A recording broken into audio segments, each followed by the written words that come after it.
They say if you ride the elevator alone at 3:13 a.m., you might catch something the building doesn't want you to see.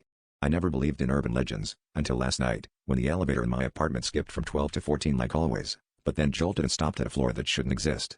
The number above the doors flickered between 13 and something unreadable, and when the doors slid open, a cold, unfamiliar hallway stretched before me, bathed in a sickly yellow light. That's when I heard my mother's voice, soft, pleading, echoing from the shadows down the corridor, even though she died 3 years ago. I stepped out, drawn by her calls, the floor underfoot oddly spongy, as if I was treading on something alive. The hallway was lined with doors that seemed to breathe, their surfaces pulsing with each of my heartbeats. My mother's voice grew louder, more desperate, but each step I took, the walls seemed to close in, making the space feel tighter, suffocating. Shadows clustered at the corners, and I tried to convince myself it was just a power outage or a trick of my exhausted mind. I called out, "Mom?" And a door at the end of the hall swung open with a groan. Inside, I could make out a figure sitting on the bed, her silhouette unmistakable.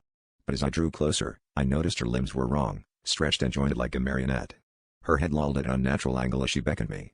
When I froze, she whispered, "Come help me, please. I'm so cold," but her mouth never moved, the words poured from the darkness behind her. I ran, but the hallway seemed endless, every door now opening to reveal faces I recognized, friends, neighbors, all with mouths sewn shut and eyes pleading for help. The elevator doors finally appeared, half open, and I dove through. As I pounded the close button, I made a mistake. I looked back. My mother's face, twisted and hollow-eyed, stared at me as the doors slid shut. Now, every time I ride the elevator, I hear scratching from behind the panel where the 13th floor button should be, and sometimes, just sometimes, I hear her calling my name, a little closer each time.